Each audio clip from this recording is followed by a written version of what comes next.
Buongiorno, ben ritrovati in diretta per aggiornarvi sulle notizie del nostro territorio, cronaca e collegamenti dalle varie redazioni. In primo piano la cronaca con purtroppo l'ennesima tragedia sul lavoro, un infortunio che è avvenuto davvero poco fa in zona San Biagio di Callalta, un infortunio presso la ditta Work Metal SRL, un uomo è caduto da un'altezza di circa 7 metri durante dei lavori di sistemazione del tetto, ancora una dinamica da ricostruire. L'uomo purtroppo è deceduto nonostante i tentativi di rianimazione da parte del SUEM 118 che è arrivato con l'eli soccorso. L'operaio è un 63enne macedone di Zenzon e stava eseguendo lavori per la ditta Eurolat di Monastier. Queste sono le prime notizie che abbiamo avuto proprio in questo momento. Ovviamente vi aggiorneremo su questa ennesima tragedia del lavoro, ennesima anche e soprattutto qui nella Marca nel corso di questa nostra prima edizione. Ed ora una notizia che arriva da Porto Gruaro: i carabinieri hanno eseguito un'ordinanza di custodia cautelare in carcere emessa dal GIP di Pordenone nei confronti di un quarantenne per maltrattamenti ed estorsione nei confronti dei genitori. Erano stati due anziani, uno dei quali invalida al 100%, a presentare denuncia contro il figlio ad aprile. Da diversi anni l'uomo avrebbe maltrattato il padre e la madre con aggressioni verbali ma anche fisiche, lanci di oggetti e minacce anche di morte, pretendendo denaro a qualsiasi ora del giorno e della notte, verosimilmente per l'acquisto di stupefacenti. Gli investigatori hanno quindi chiesto e ottenuto l'emissione del provvedimento restrittivo ed il quarantenne è stato condotto alla casa circondariale di Pordenone. Ed ora ci spostiamo in Friuli Venezia Giulia, perché sabato 31 maggio ricorre il primo anniversario della tragedia del Natisone. La famiglia e gli amici di Patrizia Cormos si ritroveranno alle 13 sul greto del fiume per ricordare lei, Bianca e Christian. La sorella di Patrizia, Giulia, ha voluto ricordare il suo percorso di vita trascorso insieme. Giulia, è un anno che Patrizia non c'è più. Ricorda qualcosa di bello qui per noi e per chi ci sta ascoltando di tua sorella? Qual è la cosa più bella che ti viene in mente quando pensi a lei adesso? Quando penso a lei penso che la ricordo sempre ridere. Cioè anche l'ultimo giorno quando io stavo per partire giù a Fano per fare delle competizioni con la scuola, mi ricordo che non riuscivo proprio a dormire perché lei rideva così tanto, urlava mentre rideva, proprio si buttava giù dal letto dalle risate. Questi sono i più bei ricordi che ho di lei mentre rideva, mentre mi abbracciava. Questi sono i miei, cioè quelli che ho sempre in testa. Questo perderla così improvvisamente, cosa ha provocato in te? Beh, io sinceramente, a me mi ha fatto veramente tanto male, però so che sono sempre stata bene con lei e anche prima che lei se ne andasse io ho parlato con lei, quindi cioè proprio lei se ne stava andando via di casa per andare là e io l'ho chiamata e quindi sono felice che almeno ho potuto sentirla per l'ultima volta. Come te la immagini adesso, Patrizia? Beh, sempre col sorriso in faccia, con una sigaretta in mano. Infatti lei mi fumava sempre in faccia e diceva: Giulia, tu non fumare mai, E mentre mi fumava addosso, e con una sua giacca di pelle, perché lei la indossava sempre ovunque andava, con degli occhiali da sole in testa, e lì a guardarmi, sempre. C'è un frangente della tua giornata, della tua vita adesso in cui senti che ti manca tua sorella, come sorella, come amica, come spalla su cui appoggiarsi? Sì, molte volte a scuola perché quando vado giù a mangiare passo lì per i laboratori dell'Accademia delle Belle Arti e lì la incrociavo sempre, cioè il mercoledì, il venerdì la incrociavo e mi fermavo lì a parlare con lei, la abbracciavo e quei ricordi durante la giornata adesso mi mancano perché quando passavo dicevo guardate lei mia sorella. Tu adesso incontri anche quelle che erano le sue compagne di corso, parlate ogni tanto di lei, so che c'è anche perché ce l'ha raccontato anche tua mamma, so che c'è un bel rapporto adesso con le ragazze, con i ragazzi che studiavano con Patrizia. Sì, loro sono delle persone fantastiche, cioè gli voglio un mondo di bene, cioè sono fantastici, ci hanno sempre aiutato molto in questa situazione e ogni volta cercano di sostenerci, di aiutarci in tutti i modi, quindi sono molto delle brave persone. Da quando Patrizia non c'è più, tu hai scelto di cambiare camera, sei qui dove stiamo facendo questa intervista, che era la camera dove dormiva Patrizia. Beh, io ho fatto questa scelta per tenere sempre le sue cose accanto a me e per darle sempre una seconda vita, cioè come continuare quello che lei aveva cominciato, quindi riuscire a fare quello che lei non ha potuto continuare. Tra pochi giorni sosterrai l'esame di terza media, fra 2 settimane ci sarà questo appuntamento per te importante, poi andrai alle scuole superiori, sappiamo che hai voluto fare una tesina di fine scuole medie dedicata proprio a tua sorella. Ci puoi anticipare qualcosa? Come hai pensato di strutturare questo testo in ricordo di Patrizia? Beh, ovviamente ne ho dovuto cominciare a parlare con i professori, loro già a conoscenza del fatto mi hanno aiutato, sostenuto e sono riuscita a collegarlo in tutte le materie, cioè non c'è una materia che non sono riuscita a collegare e per adesso manca solo studiarlo, però è tutto fatto. Sei mai stata sul Natisone? Dopo quello che è successo sì, anche molte volte, però anche prima eravamo andati a Cividale per una gita e siamo andati sopra il Ponte del Diavolo, sopra il Natisone, quindi sì, cioè, avevo già presente di quel fiume. Ci sarai anche sabato? Beh, ovviamente, cioè, ormai non c'è modo che io non ci sia perché ormai fa parte della mia vita. Ormai devo convivere con questa situazione che andrà avanti per sempre. Non c'è un giorno meno difficile degli altri, però nell'avvicinarsi al 31 maggio forse la situazione diventa ancora più pesante e dolorosa, così? Esatto, sì. Beh, ogni giorno è sempre più difficile per noi. Non c'è un giorno, un minuto, un secondo che non ci manca. Il 31 sì, è devastante perché dove è cominciato tutto il nostro incubo. Siete già stati lì sul posto a Premariaco Beach, ci tornerete sabato. Come ti avvicini a questo momento in cui andrai di nuovo lì, ma proprio nel giorno in cui è successo quello che purtroppo ha portato via Patrizia, Bianca e Christian? Con tanto dolore e tanta rabbia perché non doveva succedere questo. Sì, un'angoscia pazzesca che quel posto mi fa proprio paura, mi fa venire i brividi. Porteremo il suo quadro, sì, porteremo dei fiori, candele, con i suoi amici, i suoi compagni, vedremo chi vorrà venire.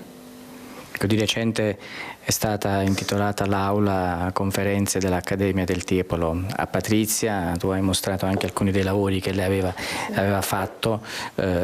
Questo è un modo per tenere sempre vivo il ricordo di questa splendida ragazza, non solo qui in famiglia con voi, ma ha lasciato un ottimo ricordo anche con i compagni di accademia, gli insegnanti, quindi si è fatta voler bene. Sì, questo ci fa veramente tanto piacere, che si vede che l'abbiamo cresciuta bene, poi era di carattere così, veramente un amore di ragazza. È il nostro compito di mantenere la sua memoria viva e lo faremo finché avremo vita, per sempre.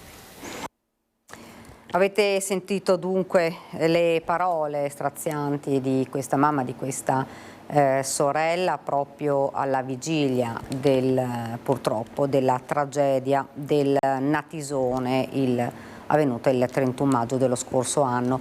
Ora ci colleghiamo subito con Christian Arboit che si trova a Miane perché c'è stata un'ondata di maltempo, grandine e vento che ha colpito soprattutto l'Alta Marca. Christian, buongiorno.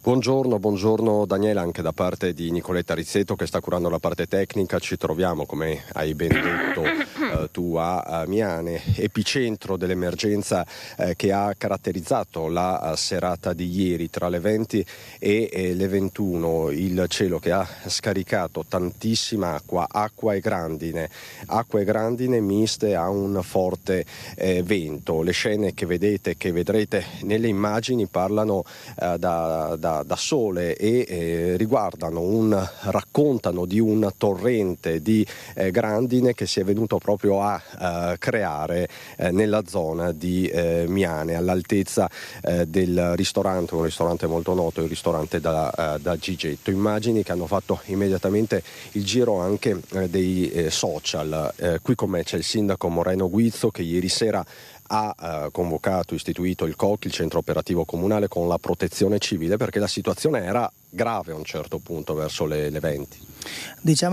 Buongiorno, diciamo che finito l'evento ci siamo accorti che era veramente pesante la situazione. A Campea c'è voluto l'intervento dei vigili del fuoco perché tante piante erano cadute su via Cavallotto e quindi già un pino, appena fuori paese non permetteva la percorribilità della strada provinciale, e quindi sono intervenuti loro. Invece la protezione civile l'ho mandata su via Canal, altro sito verso Combai, dove anche lì le ramaglie sono cadute, i rami di acacia sono caduti e quindi abbiamo provveduto a pulirle. Ecco. Quindi via Canal e via Cavallotto. Intanto ci spostiamo, sindaco, verso la sede della Proloco che ieri sera è rimasta di fatto allagata. Ieri sera purtroppo l'evento così importante ha veduto la Proloco protagonista, ahimè, di un allagamento che non era previsto. Insomma, la quantità di acqua venuta giù era così tanta che non hanno retto, si vede le muri, insomma le porte. Ecco, non l'avete ancora calcolata tutta quest'acqua, è stata tanta, poi appunto la grandine soprattutto. Diciamo che l'evento è eccezionale perché come parlavamo prima, quando c'è la fuoriuscita del temporale dalla montagna, dalla cosiddetta salvedella, si sa che sarà un evento importante e quindi eccezionale. Non capita ogni anno, però quando capita bisogna essere preparati. Insomma, ecco. Lei parlava della salvedella, è quella parte di montagna che vediamo lassù. È quella parte di montagna che sta sopra il nostro santuario del Carmine. Di solito i temporali che stanno dietro in Borgo Valbelluna scendono per il Bellunese o per il Piave. Questa volta invece ha deciso di saltare le montagne, e quando salta le montagne non ce n'è per nessuno. Insomma, è lo stesso temporale, la stessa cella temporalesca che ha colpito sempre nella serata di ieri Feltre e il Feltrino. Poi si è battuta qui con particolare violenza su Miane e poi anche su Farra di Soligo. Anche a Farra di Soligo il sindaco Mattia Perencina ieri sera ha istituito il COC e ha chiuso delle strade. La situazione è rientrata alla normalità, resta il fatto che qui insomma la stagione estiva è iniziata in questa maniera e ormai si teme sempre. Sì, non siamo ancora in estate e vediamo che ci sono queste problematiche qua. Se pensiamo che nel 2022 parlavamo di siccità, ora invece parliamo di troppa acqua, non so proprio dove dobbiamo puntare gli occhi, insomma, su cosa dobbiamo puntare, perché alla fine noi tentiamo anche con la pulizia delle caditoie e dei tombini di fare il nostro, però a un certo punto l'acqua, quando viene giù così forte, non ce n'è per nessuno, insomma. Grazie sindaco Moreno Guizzo. Intanto nella serata di ieri sempre in zona si sono registrati anche dei blackout, soprattutto nella zona di Soligo di Farra. Per il momento è tutto, come vedi la situazione è rientrata, ma appunto la paura è stata tanta e anche l'emergenza delle prime ore. Per il momento è tutto da Miane con Nicoletta Rizzetto. Daniela, a te la linea. Grazie davvero a Christian Arboit e Nicoletta Rizzetto. Purtroppo cambiamenti climatici repentini di cui ci stiamo abituando, con sole poi purtroppo le ondate di maltempo con emergenze tipo quelle che avete appena sentito dal nostro Christian Arboit. E noi continuiamo con la cronaca, però ci spostiamo a Padova per parlare della morte di Chiara Iaconis. La procura minorile di Napoli ha chiuso le indagini sulla morte della trentenne padovana uccisa da una statuetta caduta da un balcone balcone mentre si trovava in vacanza con il fidanzato, e ce ne parla la nostra Chiara Gaiani, che è con Federico Cibotto. Chiara, buongiorno. Daniela, buongiorno ai telespettatori di Antenna 3. La Procura minorile ha chiuso le indagini, come dicevi. In realtà sulla morte di Chiara Iaconis le indagini aperte sono due, una della Procura minorile, una invece della magistratura ordinaria. Per la Procura minorile a lanciare la statuetta che ha tragicamente colpito Chiara Iaconis il 15 settembre. La donna poi è morta 2 giorni dopo in ospedale senza aver mai ripreso conoscenza. Sarebbe stato un ragazzo di 13 anni che in quel momento era in casa anche con il fratello di 14. Il ragazzo di 13 anni non è imputabile, mentre il fratello, per la posizione del fratello, è stata archiviata. Ricordiamo che sono iscritti nel registro degli indagati per quanto riguarda la magistratura ordinaria i 2 genitori con l'accusa di omicidio colposo e omessa vigilanza. Quindi non c'è di fatto ancora un punto fermo. Queste sono le prime risultanze delle indagini aperte. 13 i frammenti caduti perché la statuetta si è rotta. Tra l'altro non una ma 2 statuette sarebbero state lanciate in quei tragici momenti. Uno di questi frammenti ha colpito Chiara. Ricordiamo che la statua era molto pesante, pesava circa 10 kg secondo la ricostruzione in pietra dura in onice. Chi non si dà pace, chi continua a chiedere giustizia, a chiedere che siano individuati i responsabili, è la famiglia di Chiara e in particolare il papà Gianfranco. Noi lo abbiamo raggiunto, oggi non è in città a Padova ma si trova a Torino e lo abbiamo anche intervistato. Allora io vi lascio all'intervista che abbiamo raccolto. Ringrazio Federico Cibotto per la collaborazione tecnica, poi da Padova la linea può tornare allo studio. C'è una serie di valutazioni, di indizi che la Procura minorile ha fatto, ma che non chiariscono appieno cosa sia successo, chi siano responsabili. Quello che come famiglia attendiamo è una chiara posizione della Procura ordinaria, che ancora non ha completato l'iter giudiziario, questo che è preliminare all'eventuale rinvio a giudizio. È amara la voce di Gianfranco Iaconis. La Procura dei minori di Napoli ha chiuso le indagini sulla morte della figlia Chiara, colpita e uccisa il 15 settembre scorso da una statuetta caduta da un balcone mentre si trovava nei quartieri spagnoli con il fidanzato. A lanciare l'oggetto sarebbe stato un ragazzo di 13 anni non imputabile, mentre la posizione del fratello di 14 è stata archiviata. Un'indagine che è solo un primo punto con tante domande che per la famiglia devono avere delle risposte. Noi stiamo in previa attesa, come si dice, di ricevere finalmente una notizia da Napoli che siano chiuse le indagini, che ci sia almeno per la Procura uno o dei responsabili. Speriamo che tutto si svolga al più presto, ma riconosce quanto me che i tempi della giustizia non sono certo brevi. Chiede giustizia il papà di Chiara Iaconis e non nasconde un sentimento di rabbia per quanto accaduto. Questo fa rabbia, no? Cioè, le fatalità accadono, ma se non è più una fatalità, ma è un atto evitabile, insomma, ci riempie un po' di amarezza. Le indagini vanno avanti, ci sono da chiarire le posizioni dei genitori dei 2 ragazzi.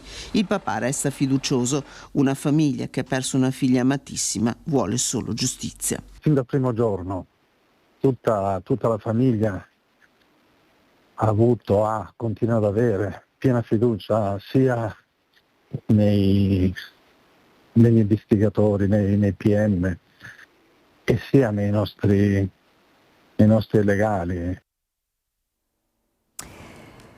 Continuiamo con la cronaca, ci spostiamo, anzi rimaniamo a Padova. Aveva rotto il naso al direttore di gara durante una gara di seconda categoria dopo aver ricevuto una squalifica di 5 anni. È arrivato anche il DASPO sportivo emesso dal questore.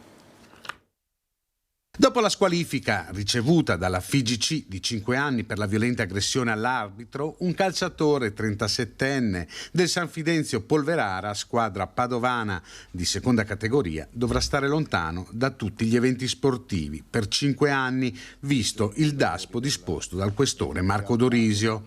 Il 37enne era stato protagonista di una violenta lite con il direttore di gara domenica 18 maggio a seguito di un'espulsione legata ad un fallo volontario durante la partita. Il calciatore si era avvicinato all'arbitro e lo aveva colpito con una testata, obbligando il direttore di gara a sospendere la partita.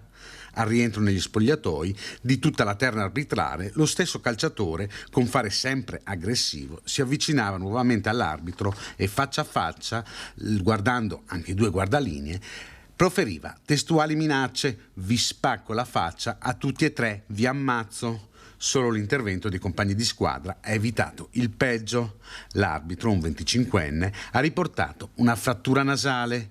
Il 37enne è stato denunciato in stato di libertà alla Procura della Repubblica per il reato di lesioni e minacce aggravate e, in base al provvedimento di daspo sportivo adottato nei suoi confronti, per i prossimi 5 anni sarà tenuto a rispettare il divieto di accedere ai luoghi dove si svolgono manifestazioni sportive di qualsiasi società, serie e categoria, sia in Italia che in territorio estero.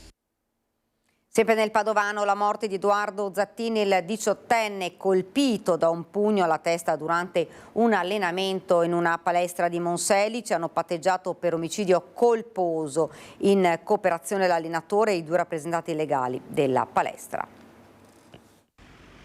L'allenatore ha patteggiato una pena di 2 anni, per i 2 rappresentanti legali della palestra di Monselice la pena è stata invece di 10 mesi e 20 giorni.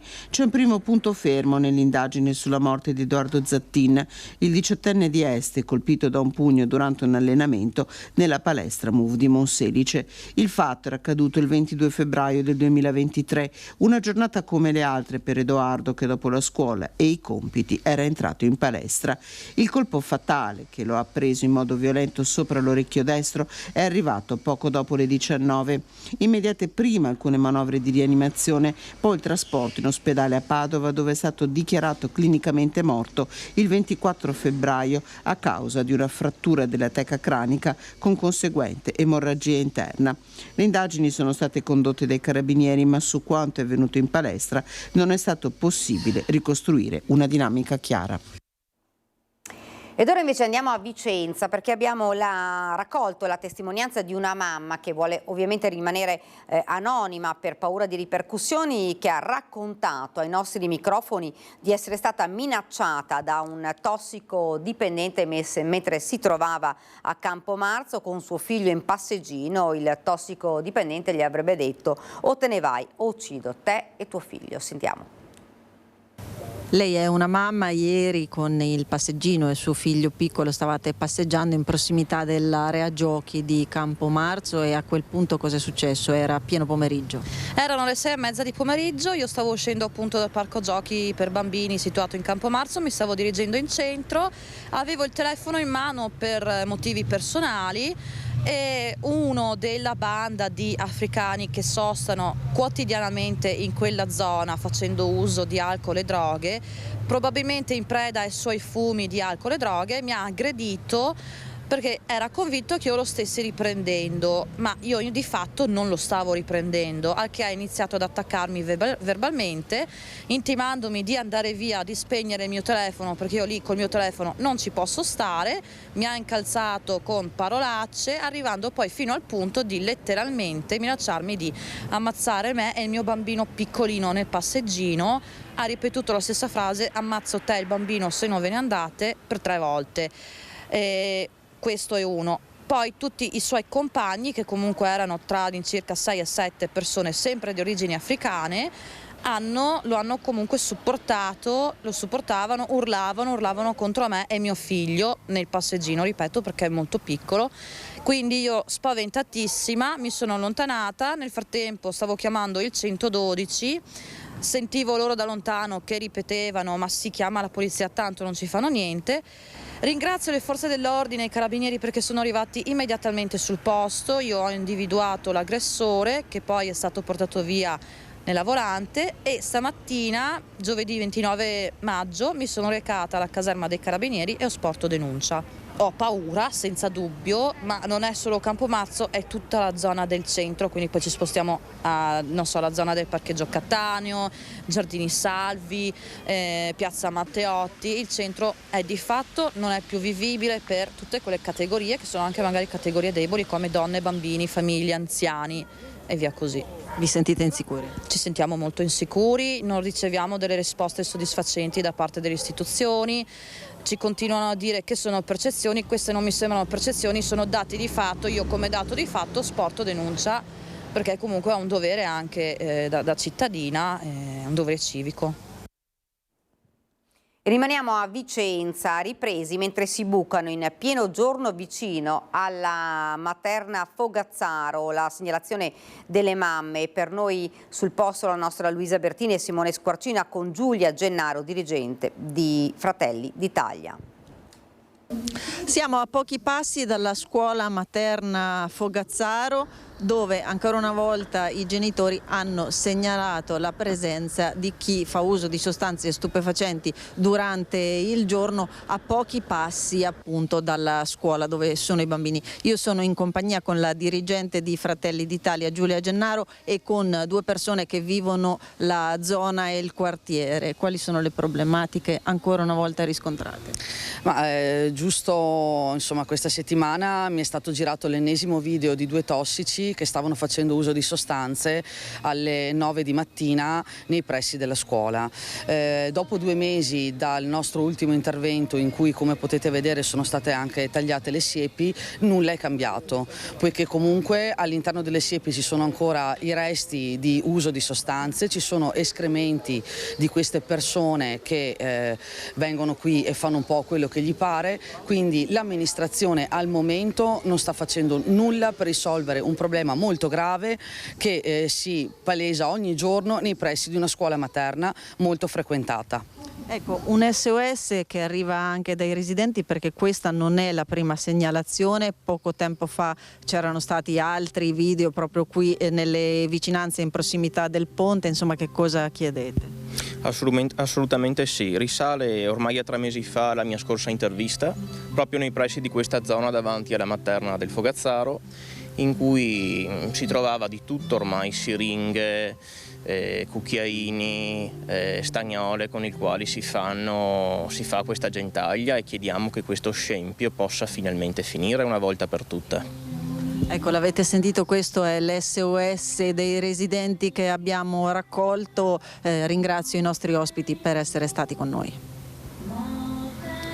E continuiamo sempre con la cronaca, ma ci spostiamo a Treviso, dove ieri c'è stata un'operazione della squadra mobile. 8 arrestati fra la Marca, il Padovano e Bassano riciclavano all'estero fiumi di denaro delle attività cinesi nel territorio. Riciclaggio di denaro, frutto di attività illecite come la prostituzione nei centri massaggi, ma anche di normali ristoranti, maxi market, negozi di abbigliamento, sottratto al fisco. Soldi che venivano raccolti da un'organizzazione italo-cinese e poi trasferiti all'estero su conti anch'essi cinesi. La squadra mobile di Treviso ha dato esecuzione a 7 ordinanze di custodia cautelare in carcere e una agli arresti domiciliari nei confronti di 3 imprenditori italiani, un 65enne di Castelfranco, un 61enne di Casale di Scodosia e un 36enne di Bassano del Grappa, e 5 cittadini cinesi residenti tra Solesino, Monselice, Treviso e Bologna. Sono accusati a vario titolo di associazione a delinquere finalizzata al riciclaggio di denaro e al suo trasferimento fraudolento all'estero nell'ambito dell'operazione ribattezzata Tesori d'Oriente. Erano i 3 italiani, imprenditori del settore del recupero e smaltimento dei metalli, a favorire il transito del denaro in conti correnti cinesi all'estero previo il trattenimento di una percentuale. Treviso e Padova, le province maggiormente interessate dalla raccolta di denaro, estesa tuttavia anche ad altre zone di Veneto, Friuli ed Emilia-Romagna. A Solesino la base logistica, al cui interno era stato ricavato un vano nascosto nel pavimento utilizzato per occultare i contanti. Le indagini, avviate a novembre, sono proseguite fino ad aprile. In circa 4 mesi, 5 mesi di indagine noi possiamo ipotizzare un volume, facendo una stima abbastanza anche prudenziale, un volume di denaro trasferito che si aggira poco sopra il 1 milione di euro. Nelle perquisizioni che sono attualmente ancora in corso sono già stati trovati più di 150.000 euro occultati con varie modalità. Operazioni finanziarie fraudolente, false fatture, ma anche l'uso di applicazioni cinesi come WeChat e Alipay, i metodi utilizzati per far sparire il denaro. Le indagini ora proseguiranno con l'analisi degli smartphone degli arrestati che la mobile ha sequestrato insieme a un'auto attrezzata con un doppio fondo. L'attività dell'imprenditoria sana noi la vogliamo non soltanto preservare ma custodire attraverso il contrasto di queste operazioni di speculazione che sicuramente incidono e fanno del male alla nostra economia. Vi abbiamo raccontato dell'episodio di Mogliano dove un uomo è stato colpito al collo con un coccio di bottiglia. È stato rintracciato ieri dai carabinieri il cittadino marocchino che aveva ferito gravemente il 48enne a Mogliano. Lui ha detto: mi sono difeso, lui mi minacciava con un coltello, la vittima ancora grave in ospedale, rischia danni permanenti. Intanto nell'area della stazione a Mogliano il clima è incandescente, cittadini e negozianti sono esasperati. Il sindaco vuole incontrare il prefetto per una ipotesi di zona rossa. Un fatto grave quello che è accaduto ieri qui a Mogliano, un fatto che non possiamo assolutamente tollerare. Chiederò appuntamento al prefetto per capire assieme quello che si può fare e per vedere se ci sono gli estremi per istituire una zona rossa. Non usa mezzi termini il sindaco di Mogliano che presto andrà dal prefetto. L'aggressione finita nel sangue ha scosso l'intera comunità. Gli stessi residenti chiedono che la zona venga sorvegliata maggiormente. L'idea di una zona rossa è richiesta dagli stessi cittadini. Si potrebbe provare per un periodo. Sì. Vedere come funziona. Certo che può servire. Noi abbiamo il terrore, io non esco mai a buttare giù le immondizie, non so, a una certa ora, perché comunque sono tutti là distesi. C'è una delinquenza, droga, un po' di tutto. L'area che si trova a ridosso della stazione è quotidianamente presidiata da tossicodipendenti e spacciatori. Non è la prima volta, Qua succedono spessissimo liti. E questa zona qua va recintata, come hanno fatto a Treviso, va messa anche là una recinzione perché sennò diventano dei covi dove fare queste trattative fra sti personaggi, insomma. Per droga. Naturalmente. L'uomo colpito al collo, il sangue copioso a terra, scene che hanno scioccato la gente soprattutto perché è accaduto in pieno giorno. Potenziate già le telecamere di sicurezza, non solo, spiega il vice sindaco Leonardo Muraro. Io sto chiedendo di incrementare anche le forze della polizia locale. Da 32 ho chiesto di aumentare perlomeno 2 o 3 nuovi agenti, perché se vogliamo incrementare quel progetto che sto portando avanti di creare una pattuglia serale perlomeno fino alle 8 alle 10 di sera che possa percorrere il centro della nostra città, e non solo, abbiamo bisogno di turnazione di uomini e un maggior numero di uomini. Nella fontana ancora le tracce del sangue del 48enne ferito, la gente esasperata. Quello è vero, perché anche noi abbiamo sempre delle segnalazioni per quello che accade. Purtroppo da un quartiere, chiamiamolo piuttosto calmo, negli ultimi anni è diventato un quartiere sinceramente da aver paura, soprattutto in certe ore. Ci vuole in quella zona, ci spiega il consigliere del quartiere Ovest, un presidio fisso di forze dell'ordine. La situazione è ormai insostenibile. Ed ora lasciamo per un momento la cronaca e andiamo a Venezia, dove è al via la 6ª edizione del Salone Nautico. Per noi sul posto, la vedo sullo schermo, la nostra Ilaria Marchiori, insieme per la parte tecnica Simone Merlo. Ilaria, buongiorno. Buongiorno a te Daniela, buongiorno ai nostri telespettatori. Detto bene, 6ª edizione del Salone Nautico qui all'Arsenale, oltre 270 espositori, 300 imbarcazioni, grande festa ma soprattutto una grande celebrazione dell'acqua. Qui si è appena concluso il taglio del nastro con il passaggio tra l'altro delle frecce tricolori, che poi vedremo anche questa sera nel corso dei nostri telegiornali, alla presenza ovviamente del padrone di casa, il sindaco Brugnaro, poi il presidente Zaia e anche il presidente del Senato La Russa. Qui insieme a noi invece c'è il consigliere delegato alle tradizioni Giovanni Giusto. Giovanni, sesta edizione, si va avanti. All'inizio insomma era un obiettivo che ci si prefiggeva, ma ovviamente essere già arrivati alla sesta edizione è importante. Venezia, insomma, come ha detto anche prima il presidente del Senato, è proprio la capitale dell'acqua. Ci mancherebbe. Venezia è l'unica città che può essere definita la città galleggiante, quindi siamo noi a bordo della più bella città del mondo, insomma, e il termine non è un sinonimo, è proprio reale, no? E un evento come questo, realizzarlo poi non soltanto a Venezia, ma nel cuore della Venezia che produceva l'andar per mare, quindi l'esperienza dimostrata poi tra l'altro non soltanto attraverso le galee ma anche attraverso le battaglie conquistate, va bene, era qui praticamente all'epicentro del mondo navale e lo sta quasi tornando, perché l'obiettivo indubbiamente è anche quello ed è anche un processo naturale, così doveva essere e così sicuramente anche sarà. Qui all'interno di quel luogo dove è nata la catena di montaggio, dove si produceva una nave al giorno addirittura, non può essere che non trasformato ma riordinato in quello che è l'eccellenza in un'esposizione delle migliori imbarcazioni che possono uscire in mare, va bene, ma anche che possono continuare in laguna, perché abbiamo i mega yacht sicuramente che producono indubbiamente quello che è un interesse a livello anche nazionale, l'esportazione è incredibile e il volume dei lavoratori coinvolti, ma non soltanto, insomma è notevole, quindi è positivo, ma anche quella dichiarata tra virgolette cantieristica minore, no? Che è la produzione delle imbarcazioni tipiche veneziane, cioè quelle che vediamo tutti i giorni navigare all'interno della laguna ma anche fuori in mare e che pensate non sono idee di questo secolo, di questi anni, ma addirittura noi continuiamo a produrre e a vogare, quindi a navigare in laguna con imbarcazioni che hanno anche 1000 anni,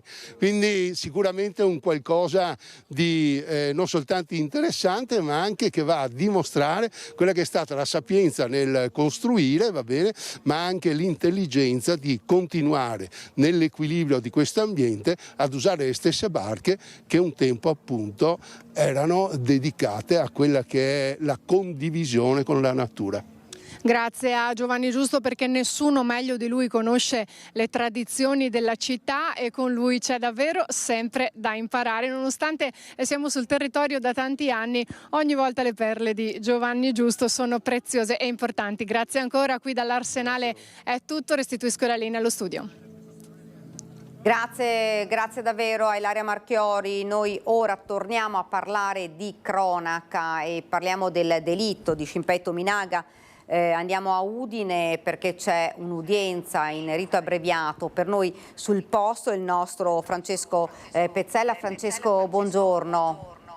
Sì, buongiorno. È iniziata alle 11 l'udienza preliminare davanti al giudice per l'udienza preliminare Roberta Paviotti per il processo per omicidio preterintenzionale in concorso. Questa è l'accusa più grave che viene contestata ai 3 ragazzi del trevigiano Samuele Battistella in concorso materiale, perché fu lui a sferrare materialmente il pugno al volto che provocò la caduta di Scimpetto Minaghi, in seguito alla quale le gravissime fratture craniche che si portarono al suo decesso. Il concorso invece morale viene contestato agli altri 2 ragazzi che sono Abdellah Joma e Daniele Vedam, che è presente quest'ultimo per la prima volta in udienza davanti al giudice, assistito dal suo avvocato che è Tino Maccarrone. Gli altri avvocati sono, per quanto riguarda Samuele Battistella, Stefano Arrigo e per quanto riguarda invece Abdellah Juma, Guido Galletti. Presenti naturalmente anche gli avvocati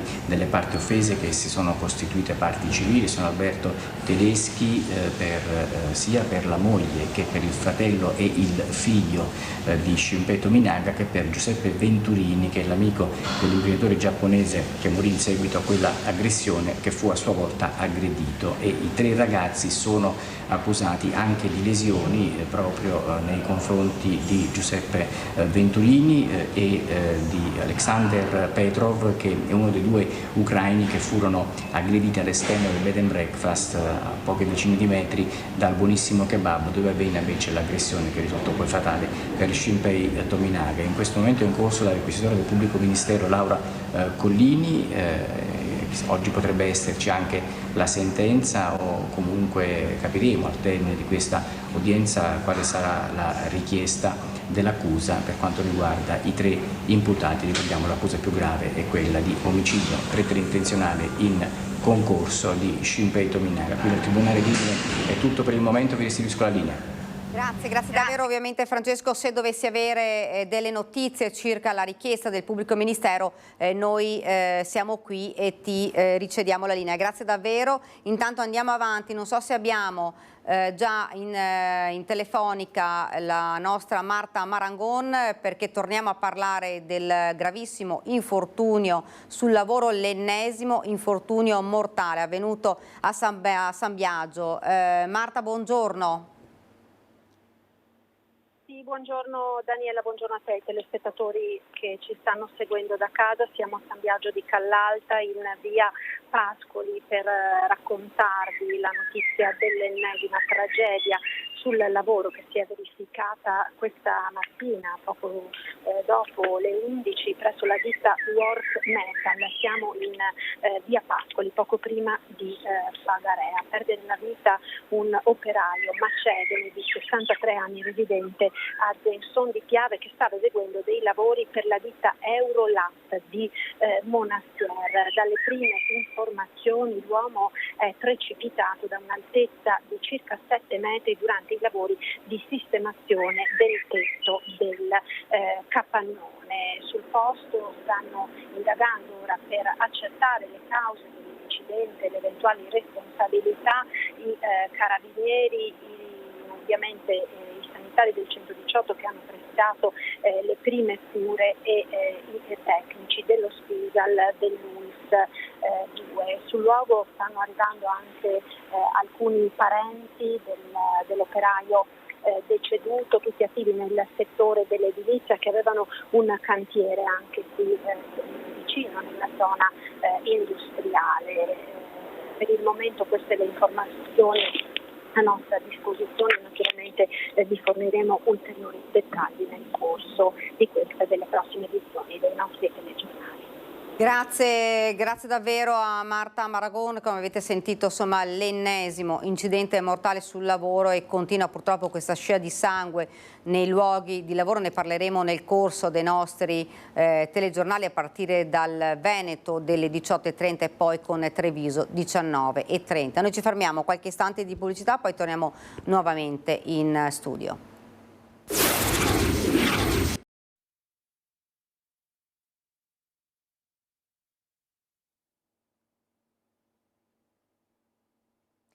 Siamo tornati nuovamente in studio e andiamo subito a Cittadella, perché parliamo di spreco alimentare, che è una piaga che va combattuta, e ce ne parla il nostro Federico Fusetti. Federico, buongiorno. Buongiorno Daniela, buongiorno ai telespettatori. Sì, cifre veramente impressionanti quelle sullo spreco alimentare. Siamo a Cittadella, io e Renzo Rigon, siamo nella sede dell'Etra, perché insomma avete deciso, Flavio Frasson, presidente di Etra, di affrontare questo tema, ma soprattutto da un punto di vista insomma di sensibilizzazione. Ci sono numeri spaventosi, molto preoccupanti. Noi dobbiamo ringraziare il bacino, perché è il bacino che ha introdotto questa tematica. Noi la stiamo sviluppando come società che ha l'incarico di fare alcuni servizi come multi-utility, che fa il servizio ambientale, il servizio idrico, e il tema dello spreco alimentare è un tema che, anche se non pare, ha un qualche collegamento con smaltimento rifiuti, però è un tema eticamente rilevante. Il bacino, in primis la Presidente Argenti, che è qui con noi oggi, già l'anno scorso ha deciso di dedicare una parte dell'avanzo per questo progetto che stiamo sviluppando insieme, e i dati sono dati importanti, ma sono soprattutto dati che ci impongono scelte di tipo morale, etico, perché se è vero che la nostra madre terra già a metà dell'anno finisce di rigenerare quello che noi abbiamo già sprecato, cioè nel senso che a metà dell'anno abbiamo già consumato metà delle energie che la Terra riesce a rigenerare,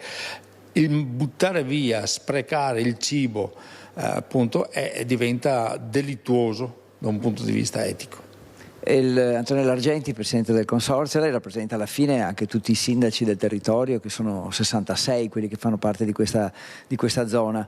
Dicevate circa 30 kg di rifiuti sprecati a testa solo nel corso del 2024.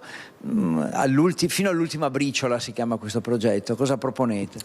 Allora, come anticipava il Presidente, la nostra sensibilità si rivolge in questo specifico progetto a quello che è un problema sicuramente mondiale. La FAO ci testimonia che 1/3 della nostra produzione alimentare viene sprecata. Questo dato a livello locale è di sconcerto, proprio perché 30 kg di cibo sprecato pro capite significa davvero un dispendio di risorse e di energie naturalmente importante. Allora abbiamo scelto di provare a mettere insieme più stakeholders, dal nostro gestore che sta realizzando il progetto, ma soprattutto ad altre persone fondamentali nella nostra società, vale a dire i servizi sociali, vale a dire i cittadini, le associazioni del terzo settore. Abbiamo scelto di provare a mettere in piedi una struttura che permettesse di distribuire tutto quello che viene in qualche maniera avanzato dalle grandi aziende, della grande distribuzione, ma anche dai piccoli commercianti, affinché chi ne vuole utilizzare la restituzione può farlo attraverso queste piattaforme. Faccio un esempio molto concreto perché così gli ascoltatori possono comprendere meglio.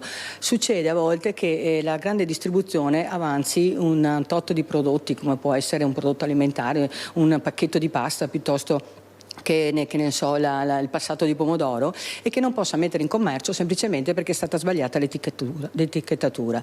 Succede quindi che l'azienda della grande distribuzione debba smaltire questo prodotto con costi naturalmente per l'azienda e anche per inquinamento, perché alla fine siamo tutti cittadini di questo mondo. Succede quindi che questo sistema permette di far sì che questa azienda, anziché commercializzare il prodotto, lo possa o donare o dare a prezzi davvero vantaggiosi a tutti quegli enti del terzo settore che possono distribuirle a chi ne ha bisogno. Io penso che sia davvero un progetto innovativo, importante, e che soprattutto risponde a tante peculiarità che i sindaci devono guardare, perché ricordiamoci che questo significa tantissimo rifiuto in meno e quindi abbattimento delle bollette. Quindi un progetto insomma pratico, concreto, che guarda proprio ai chili di rifiuti, ma nello stesso tempo anche un po' molto educativo, che è l'altro grande obiettivo di questo progetto. Grazie a Flavio Frasson, grazie a Antonella Argenti. Daniela, a te la linea. Grazie davvero, grazie a Federico Fusetti, grazie anche ai suoi ospiti. Noi ora continuiamo, ci spostiamo a Creazzo nel Vicentino con la cronaca travolta dalla ruspa mentre era in spiaggia il lutto di Creazzo. Domani i funerali della professoressa in pensione Elisa Spadavecchia, a ricordarla l'amica che era con lei in vacanza. Una tragedia che ha toccato tutta la comunità vicentina, in modo particolare la comunità di Creazzo. Siamo in compagnia con un'amica di Elisa Spadavecchia che era lì con lei a Cervia per passare questi giorni che dovevano essere giorni di spensieratezza e giorni di vacanza, e si sono trasformati in una tragedia. Voi come siete stati avvisati e cosa è successo in quel giorno? Io per prima, abbiamo visto che l'Elisa non era arrivata a pranzo, non era tornata dalla spiaggia, l'aspettavamo a pranzo, eravamo tutti a tavola e ci siamo accorti del posto vuoto, di lì le telefonate, come ho già detto, ma ancora prima a noi era stata, a me personalmente e a mio marito, avevamo avuto una notizia di questo incidente avvenuto un paio d'ore prima, un'ora e mezza prima, che noi scoprissimo che l'Elisa non c'era più. Per cui quando ho visto che l'Elisa non era ritornata, a me subito il pensiero mi è andato là, ho detto Madonna, non sarà mica.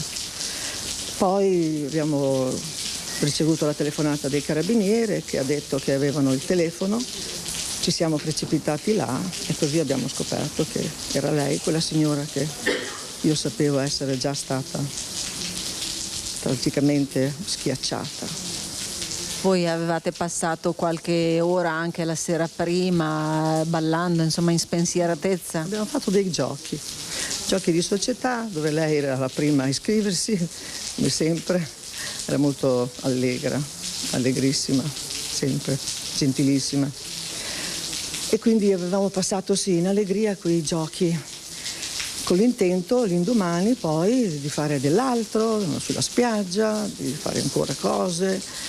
Questo era il nostro scopo, stare insieme, divertirci. E invece si è rivelato essere una tragedia. Quello che così tutte le volte che la chiamavo mi faceva piacere che lei dicesse sempre al telefono: ciao cara, dimmi tutto. Ecco, questo non mi era mai successo, che qualcuno, ciao cara, dimmi tutto. E me la faceva amare ancora di più. Questo ricordo, il suo sorriso, la sua disponibilità a risolvere i problemi che io magari le sottoponevo di ordine pratico. Venerdì, il giorno dei funerali, cosa portate nel cuore e direte qualcosa a proposito? Quello che porterò sempre, io ho questo nodo qui che non mi lascia, almeno da quando è successo non mi ha ancora lasciato.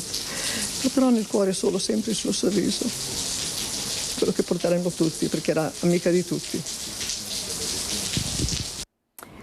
E continuiamo con la cronaca e andiamo nel veneziano a Mestre. In tribunale il video mai visto prima dell'uccisione di Giacomo Gobbato poco meno di un anno fa a Mestre. Per l'associazione Altobello in Cammino quella tragedia non è servita a migliorare le cose.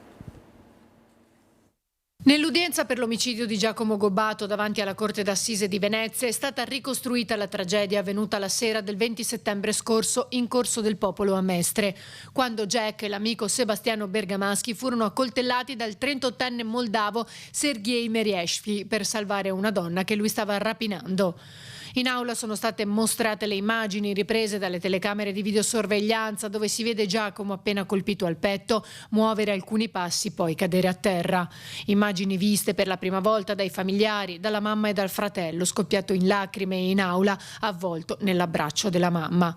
Presente anche il 38enne moldavo che ha chiesto scusa ammettendo la sua colpevolezza e dicendo di dover stare in galera.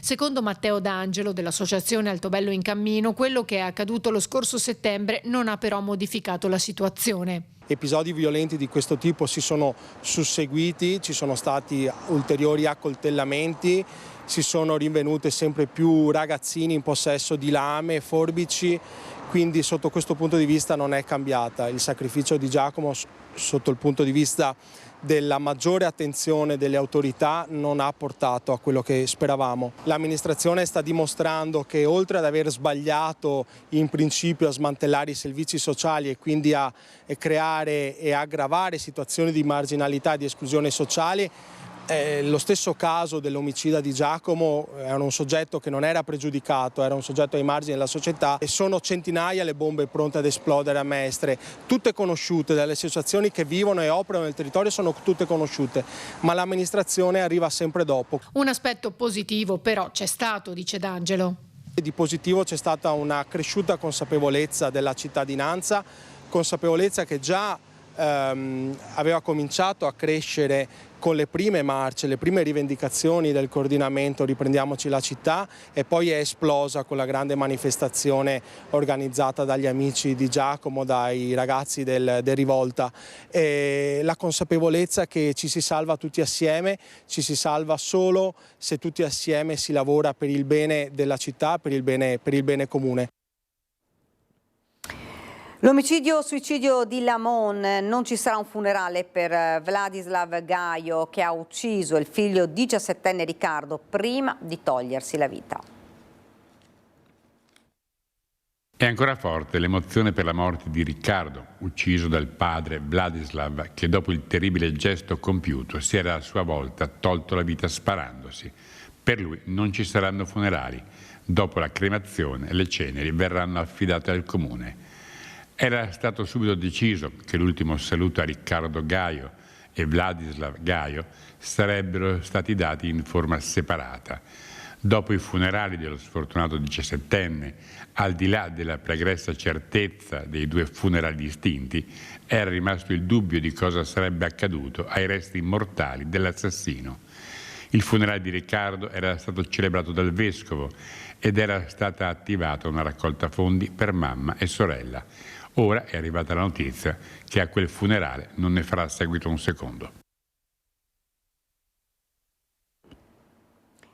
40 anni fa la tragedia nella quale persero la vita 39 persone allo stadio di Bruxelles per vedere la finale di Coppa Campioni disputata dalla Juventus, anche molti veneti, fra loro 2 bassanesi che finirono schiacciati dalla folla. Bassano ha deciso di onorare la memoria di quelle vittime con una mostra fotografica nella loggetta del municipio, alla cui inaugurazione ha partecipato anche un bassanese che si è salvato per miracolo.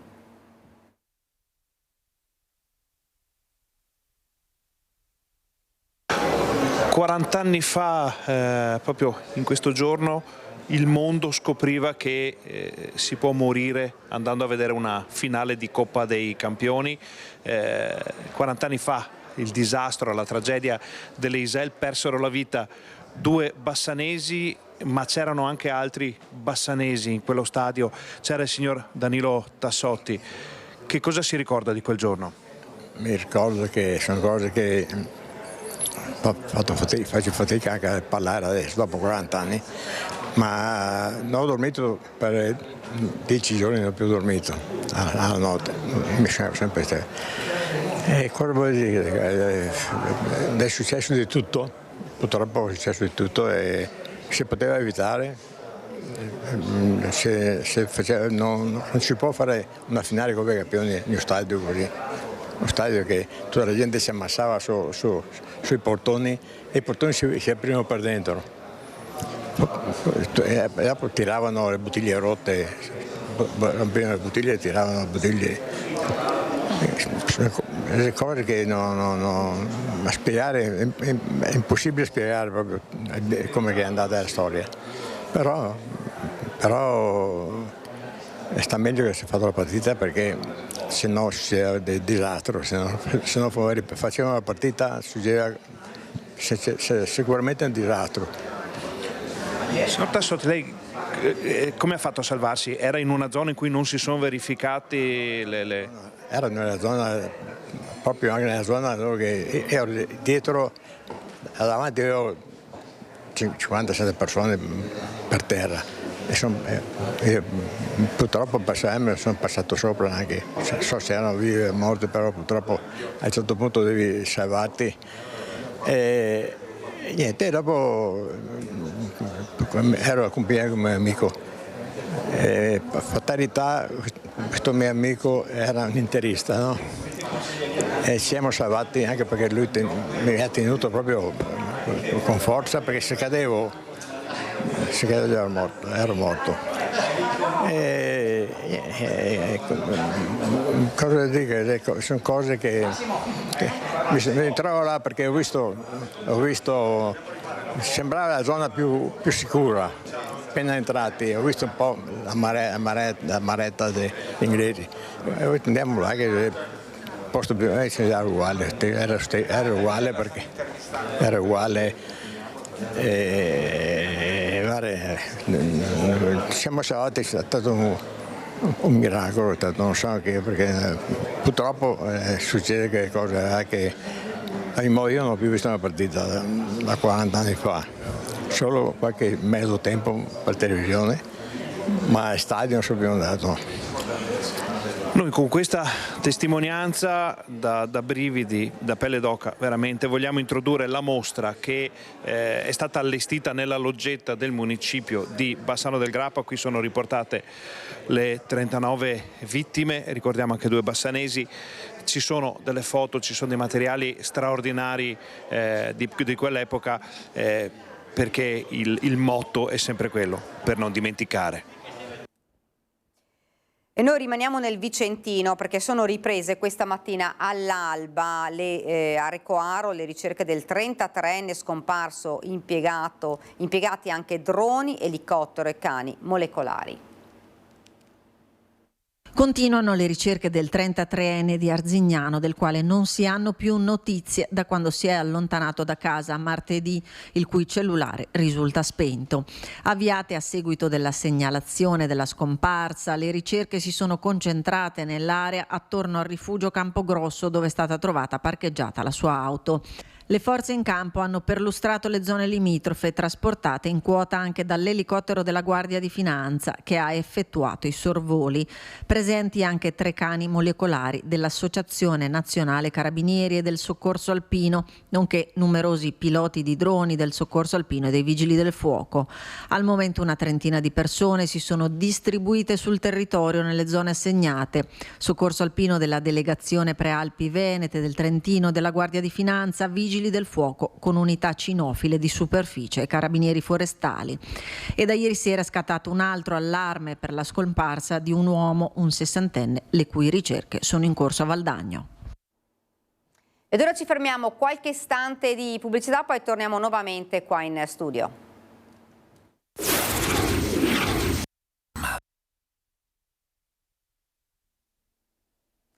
Rieccoci nuovamente in studio. Sciopero nazionale di Poste Italiane il prossimo 3 giugno, proclamato da CGIL e UIL, le cui categorie lo scorso novembre sono state estromesse dai tavoli di trattative dalla dirigenza dell'azienda, stato di agitazione anche in Veneto. Salario e diritti non devono essere solo promesse vane da parte di una grande azienda come Poste Italiane. Così i sindacati CGIL e UIL lanciano lo sciopero nazionale previsto per il prossimo 3 giugno. Le 2 sigle sono state escluse a novembre dal tavolo delle trattative. Poste arbitrariamente ha deciso di escludere da 2 rinnovi, da 2 accordi sui mercati privati e recapito, CGIL e UIL, le ha escluse arbitrariamente. Quindi noi con questo sciopero cosa chiediamo? Che CGIL e UIL siano presenti a quei tavoli e rivendichiamo i 2 accordi che sono stati siglati, sono al ribasso, quindi peggiorano servizi e condizioni di vita dei lavoratori. Al centro della protesta il piano di riorganizzazione che prevede tagli degli organici che renderanno sempre più difficile garantire servizi agli sportelli e di consegna della posta. Già ora mediamente un cliente attende 40 minuti in ufficio postale, c'è il rischio che aspetterà di più perché Poste ha preso più servizi da svolgere ma con meno personale. Idem lato recapito, quindi Poste farà più logistica e tralascerà quello per cui è nata, il servizio essenziale. Anche in Veneto ci sarà una manifestazione con una mobilitazione proprio il 3 giugno sotto la sede di Mestre di Via Torino. Con questi 2 accordi siglati, lato sportelleria, ci sarà una riduzione incredibile di personale, vale a dire per chi rimane più lavoro e per la cittadinanza più di servizio. Sul recapito invece un investimento non chiaro dove anche lì ci sarà più precariato e di conseguenza ci sarà anche lì riduzione di qualità nel servizio. Bene, ora parliamo invece di estate, di mare, al via la stagione estiva, ne parliamo con Roberta Nesto, sindaco di Cavallino Treporti. Sindaco, buongiorno. Buongiorno a lei e a tutti i telespettatori, è un grande piacere essere qui con voi e ovviamente tempo di vacanze, tempo anche di lavoro e quindi tutto è partito nel migliore dei modi nella costa veneta. Ormai sì, siamo arrivati alla stagione estiva, insomma i primi soli ci sono e abbiamo visto anche che cominciano ad arrivare parecchi turisti, soprattutto stranieri. Sì, allora noi abbiamo già avuto un primo test a Pasqua che è andato molto bene. Ovviamente questo ci fa ben sperare per tutta l'estate, siamo alla vigilia di Pentecoste, quindi già da questa settimana abbiamo avuto un po' di affluenza che negli ultimissimi giorni, specie oggi, domani, continuerà, quindi praticamente ci sarà l'inizio vero da questo fine settimana e soprattutto dal prossimo della stagione estiva, che poi durerà per tutto il mese fino al mese di settembre e inoltrato, se il tempo ovviamente, perché noi dipendiamo molto dalle condizioni meteorologiche e quindi auspichiamo che il tempo sia dalla nostra parte. Ecco, Sindaco, come prenotazioni sia nei camping che negli hotel come sono? Allora, per quanto riguarda le prenotazioni siamo in linea con gli anni scorsi, quindi è un segnale assolutamente positivo. Ci sono alcune località, tra cui anche la località che io amministro, Cavallino Treporti, che sta puntando molto sulle prenotazioni. Sembrerebbe una contraddizione nei termini che il campeggio punti sulla prenotazione, ma ormai, soprattutto per garantire la qualità dei servizi e per garantire anche che ci sia un'affluenza che viene un po' gestita, non i flussi che gestiscono le località, ma le località che gestiscono i flussi, si è passati nella gran parte dei casi alla prenotazione, e questo ci fa ben sperare. Ovviamente abbiamo dei problemi importanti come quello del traffico, dell'accessibilità, della viabilità dei servizi, e questo ci fa ben sperare. E stiamo poi puntando tutte le località della Costa Veneta sul tema dell'altra stagione, quella che normalmente si definisce come la bassa stagione. Noi vorremmo che diventasse una stagione altrettanto interessante, per un motivo molto semplice, che per i turisti è l'opportunità di vedere i nostri territori e di goderseli con più pace, con più tranquillità, ma è anche un'opportunità per le imprese e per i lavoratori per avere l'allungamento dei contratti, per avere una modalità di lavoro meno pesante e cercare di avere dei ritmi di lavoro diversi. Quindi per noi sindaci, per noi a Cavallino Treporti, per noi tutti, l'altra stagione sta diventando forse il tema più interessante di tutti. Quindi tante iniziative anche per quest'altro tipo di stagionalità, diciamo. Sì, noi stiamo puntando, e poi la Costa Veneta non si fa concorrenza tra località e località, che anche questo è un altro tema molto bello, molto interessante.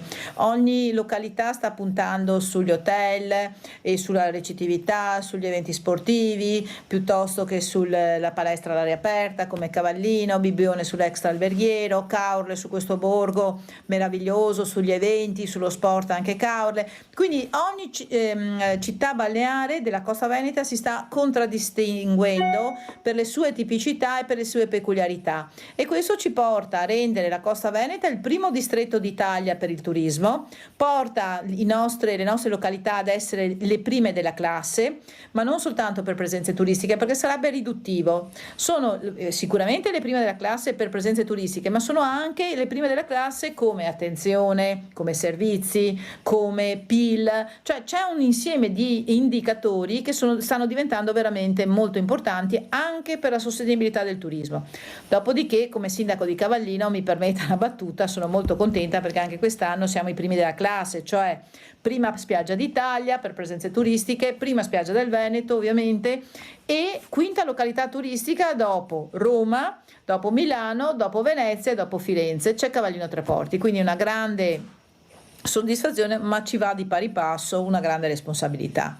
Ecco, Sindaco, unico neo che c'è sempre durante la parte, insomma, la fase estiva, durante la stagione estiva, ma non solo, sono quelle delle assunzioni stagionali. Com'è la situazione in questo momento? Si fa sempre fatica a trovare personale? Guardi, l'amarezza è il tema della gestione del mondo del lavoro. Allora, credo che sia uno dei temi più complessi. Da quando io faccio il sindaco, e ormai il 2 di giugno saranno 10 anni, quindi sono un sindaco un po' stagionato, anche se mi sento giovanissima peraltro, però comunque questo è un tema che ho da sempre affrontato, quindi non è un tema nuovo. Oggi si è acuito per un motivo molto semplice, che i dati demografici, statistici ci dicono in maniera impietosa che oggi siamo in un momento di glaciazione demografica, non più di inverno, ma addirittura di glaciazione. Quindi meno bambini, meno giovani, meno popolazione ci porta ad avere un dato ancora più drammatico. Però qui credo che dobbiamo fare anche un passo indietro e dobbiamo pensare che dovrebbero esserci degli strumenti diversi, perché nel mondo del lavoro tutti i settori ne risentono e forse dobbiamo puntare su una pluralità di elementi. Primo, il lavoro stagionale deve essere comunque un lavoro che deve essere interessante, quindi se uno deve fare un mutuo prima casa deve avere la possibilità di farlo, quindi io vorrei dialogare col mondo bancario per dire: mettiamo un sistema in cui anche chi è lavoratore stagionale possa comprarsi la prima casa. Seconda cosa, la formazione. Non possiamo formare le persone che vengono a fare gli stagionali quando siamo a Ferragosto, perché a Ferragosto c'è tempo solo per lavorare.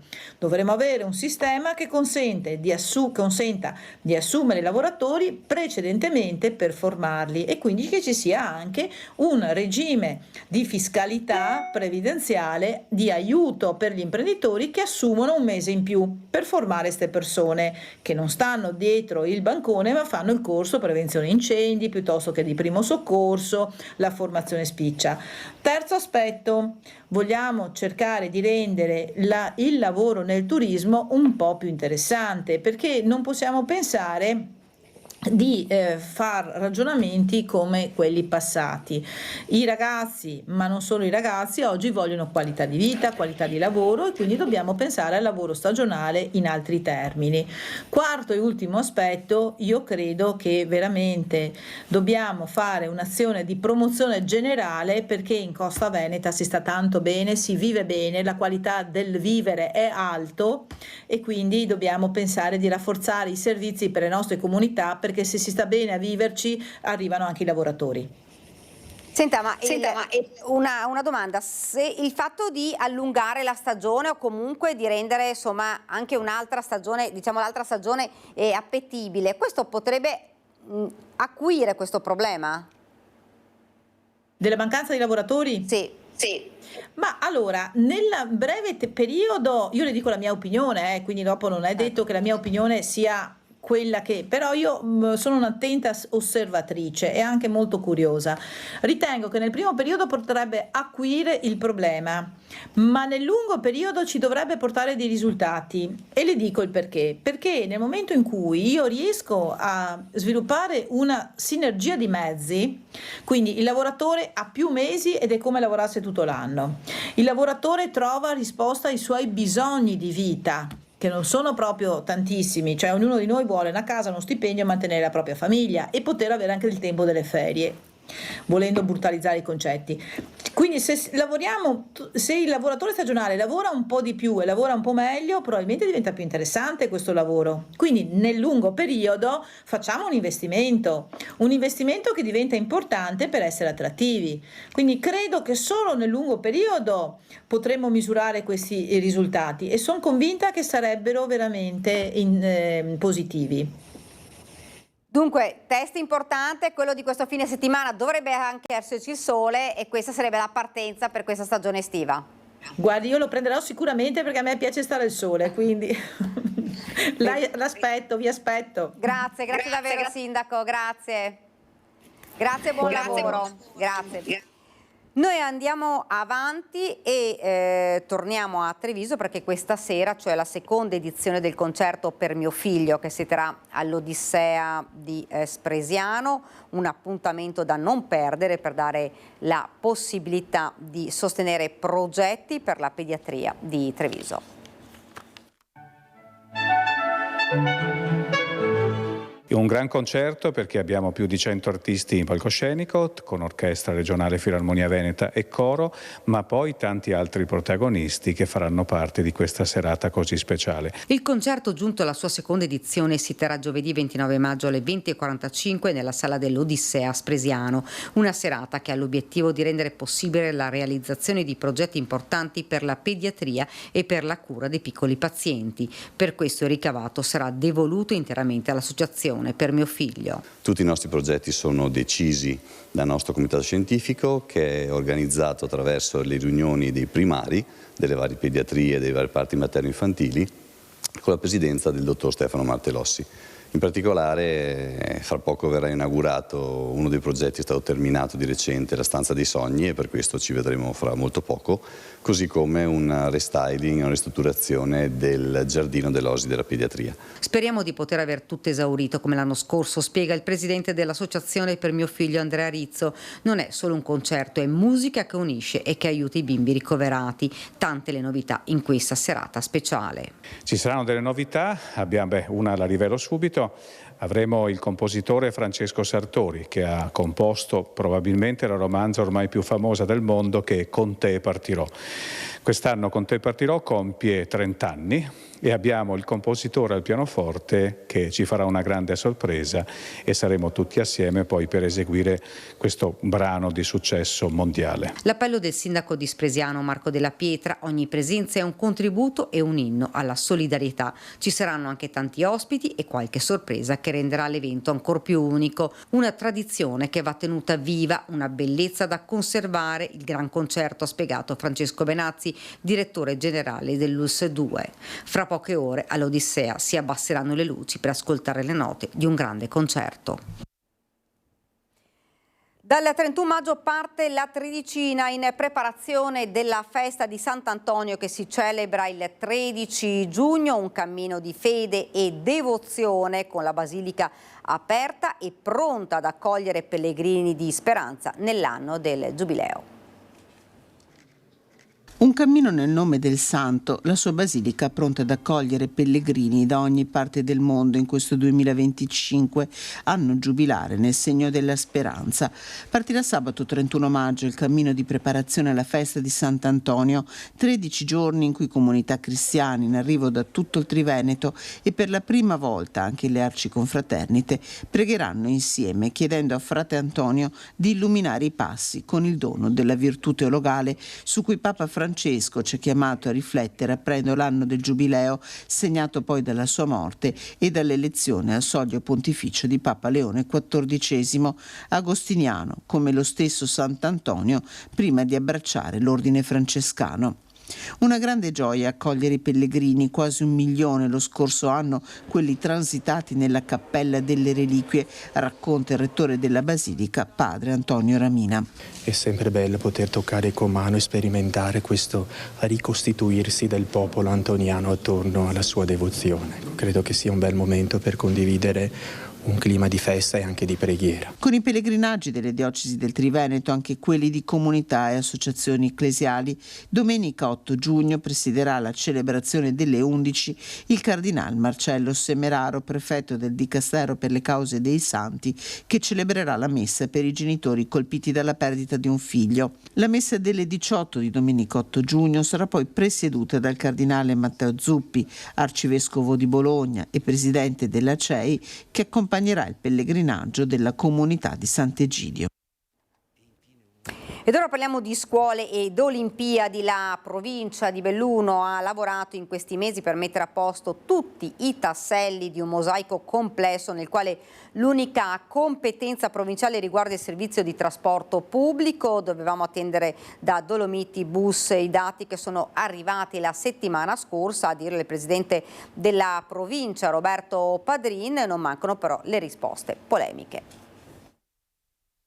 Dolomiti Arena, Slow Mountain Music Festival, una cassa di risonanza per il territorio montano bellunese. Sono concerti gratuiti organizzati per far conoscere i luoghi più suggestivi della provincia. L'edizione 2025 della rassegna si articolerà su 4 appuntamenti. Le date preannunciate sono 28 giugno Paola Turci a Trichiana di Borgo Valbelluna, 19 luglio Malikayan sul Monte Avena, 26 luglio Max Gazzè al lago di Santa Croce in comune di Alpago, 30 agosto i Patagarre a Cimacampo in comune di Arsiè. 4 grandi concerti che si svolgeranno dal 28 di giugno al 30 agosto e che avranno come obiettivo non solo la musica e stare insieme per tutti noi, ma anche dare un bel momento di aggregazione a tutti i turisti e tanti turisti che ci sono in provincia di Belluno. Con queste finalità verrà proposto al prossimo comitato un nuovo fondo grandi eventi con una dotazione finanziaria accompagnata dal monitoraggio di alcuni indicatori, quali il numero di passaggi dei veicoli e il numero di transazioni digitali, che consentano di valutare e misurare in maniera quanto più oggettiva possibile il ritorno economico o meno delle manifestazioni supportate. Sarà un fondo che verrà presentato la prima settimana di giugno al Comitato, sarà un fondo che avrà la capienza di 2,5 milioni di euro biennali e che sicuramente avrà anche delle misurazioni degli interventi. Ad intervento e a finanziamento corrisponderà anche un'analisi di questo, e questo è un passaggio fondamentale per avvicinarti un po' a quello che fa la provincia di Trento e che in qualche maniera diventerà poi un modello da seguire anche nel futuro. Riaperto al pubblico il Sacrario di Asiago, chiuso da anni, grande emozione in altopiano.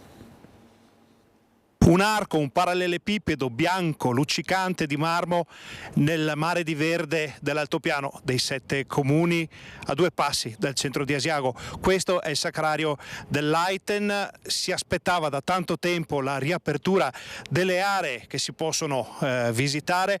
C'è stato un primo intervento da 150.000 euro che ha permesso di aprire queste zone che si possono finalmente vedere e dalle quali si gode una vista bellissima. Grande emozione in altopiano oggi. Sì, è un grande momento per la nostra comunità, ma anche per le molte persone che vengono ad Asiago a conoscere i fatti che hanno contraddistinto la nostra storia. Una storia triste, una storia fatta di sofferenza, ed era dovuto il tributo verso ai molti caduti che riposano dentro questa struttura. La riapertura è frutto di un lavoro di squadra, ma anche della pressione esercitata dall'altopiano e dai suoi rappresentanti nei confronti del governo.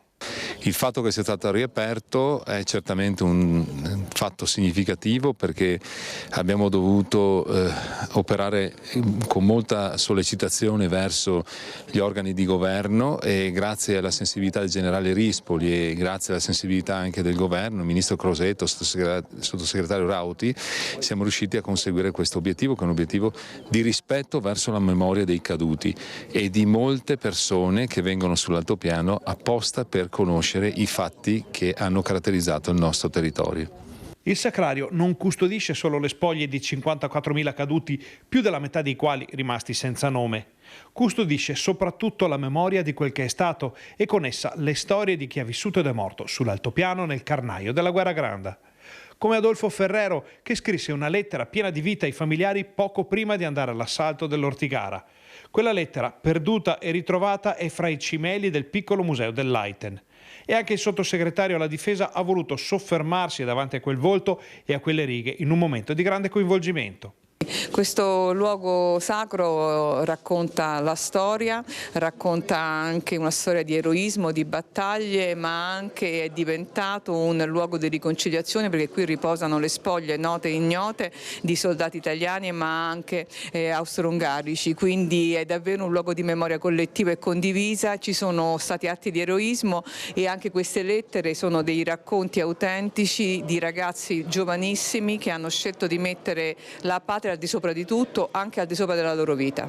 La cerimonia si conclude con la visita delle autorità, con l'omaggio degli scolari di Asiago al sottosegretario di un plastico del Sacrario. Poi il colle e il suo monumento tornano alla loro sacra quiete. Da qui lo sguardo spazia a 360 gradi sui luoghi delle battaglie della Prima Guerra Mondiale, luoghi che hanno segnato la storia, e oggi in questo luogo di pace parte un percorso per non dimenticare. Ed ora andiamo subito a Maser, perché c'è stato un fatto di cronaca gravissimo, un 18enne aggredito, ha finito in pronto soccorso. Ce ne parla il nostro Christian Arboit con Nicoletta Rizzetto. Christian, buongiorno. Buongiorno di nuovo. Daniela, un flash. I carabinieri stanno indagando senza sosta per dare un volto, un'identità ai 5, parrebbero 5 aggressori del giovane, del 18enne che martedì stava camminando qui in centro a Maser dopo aver assistito a una partita di calcio. Una macchina si è fermata, da questa macchina sono scesi dei giovani, probabilmente dei coetanei, che lo hanno preso a calci e pugni. Non sembrerebbe esserci stato un coltello come emerso in una prima ora. Questo giovane è stato portato al pronto soccorso di Montebelluna, gli è rimasto per diverse ore, 20 giorni di prognosi, quindi un'aggressione molto violenta maturata a quanto pare all'interno della scuola frequentata dal giovane e da uno dei componenti della banda. Un vero e proprio agguato. fatto. Per il momento quindi i carabinieri si stanno concentrando sulle testimonianze e soprattutto sulle immagini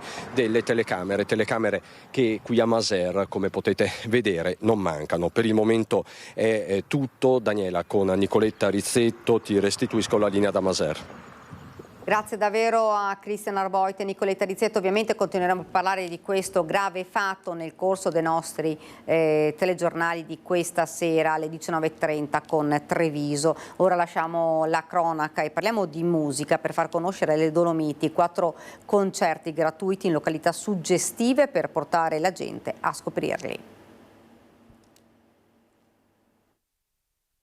Dolomiti Arena, Slow Mountain Music Festival, una cassa di risonanza per il territorio montano bellunese. Sono concerti gratuiti organizzati per far conoscere i luoghi più suggestivi della provincia. L'edizione 2025 della rassegna si articolerà su 4 appuntamenti.